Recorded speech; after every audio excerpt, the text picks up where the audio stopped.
wabarakatuh. Perkenalkan, nama saya Maniatul Nafisa dengan NIM 23060200058. Di sini saya akan sedikit memaparkan materi mengenai asam basa. Di dalam asam dan basa ini kita akan membahas mengenai karakteristik asam basa. Jadi di dalam karakteristik itu terdapat rasa, pH, dan juga lakmus dan juga sifatnya. Yang kedua ada asam. Asam ini dapat memerahkan, lakmus biru, dan juga korosif. Yang ketiga ada rasa. Rasa ini meliputi rasa pahit dan juga dapat membirukan kertas lakmus menjadi merah. Pembahasan selanjutnya ada kertas lakmus. Jadi cara yang paling sederhana menggunakan kertas lakmus ini itu dengan menggunakan sifat asam, basa, dan juga netral. Sifat asam dan juga netral ini merupakan alat yang menggunakan kertas lakmus. Kertas lakmus itu kertas indikator yang dapat berubah warna ketika dibasahi atau dengan dicelupkan pada larutan asam maupun basa. Kertas lakmus ini terdiri dari dua jenis, yaitu ada lakmus biru dan juga lakmus merah. Lakmus biru ini apabila kertasnya itu dicelupkan ke dalam larutan asam, itu akan berubah menjadi warna merah. Sedangkan dalam larutan basa maupun netral itu tetap berwarna biru. Yang kedua ada lakmus merah.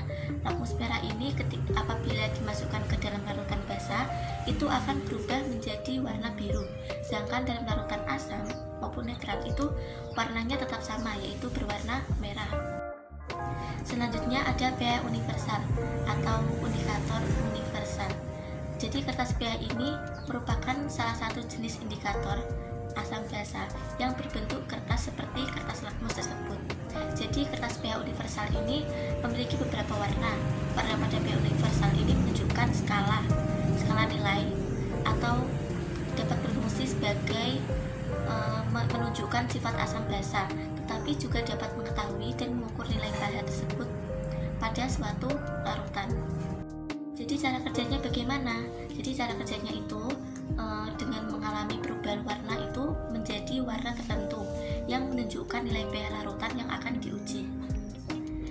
Dan cara menggunakan pH universal ini, cara penggunaannya itu sama dengan kertas lakmus, yaitu dengan cara dicelupkan ke dalam larutan yang akan diuji itu, atau dapat diukur nilai keasaman atau kebasaannya.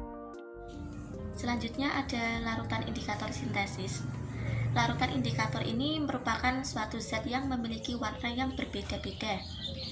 Jadi dalam larutan ini itu bersifat asam, basa, ataupun netral, karena larutan ini memiliki warna yang berbeda-beda dalam masing-masing larutan tersebut. Indikatornya itu dapat digunakan untuk membedakan sifat-sifat larutan, apakah ini asam, basa, ataupun netral. Contohnya ada fenolphthalein atau bisa disebut sebagai zat yang tidak berwarna dalam larutan asam dan netral, dan juga berwarna merah dalam kondisi basa. Contoh kedua ada metil merah. Metil merah ini berwarna kuning dalam larutan basa maupun netral dan berwarna merah dalam kondisi asam. Contoh yang ketiga itu ada metil jingga. Metil jingga ini berwarna kuning dalam larutan basa dan juga netral, berwarna merah dalam kondisi asam. Selanjutnya ada indikator alami. Indikator alami ini merupakan indikator yang berasal dari ekstrak bahan alami dan juga biasanya itu bersumber dari tumbuhan-tumbuhan yang berwarna. Contohnya ada kunyit, ada kubis merah, ada kubis ungu, ada bunga mawar, bunga sepatu, bayam, ataupun geranium. Selanjutnya ada pH meter.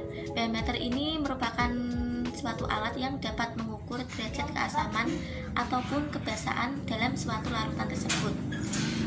Jika nilai pH-nya itu terbaca di bawah 7, maka larutan tersebut itu bersifat asam. Dan sebaliknya, jika nilai pH yang terbaca oleh alat ini itu di atas 7, maka larutan tersebut itu bersifat basa. merah. Sedangkan jika nilainya 7, maka larutan tersebut adalah netral.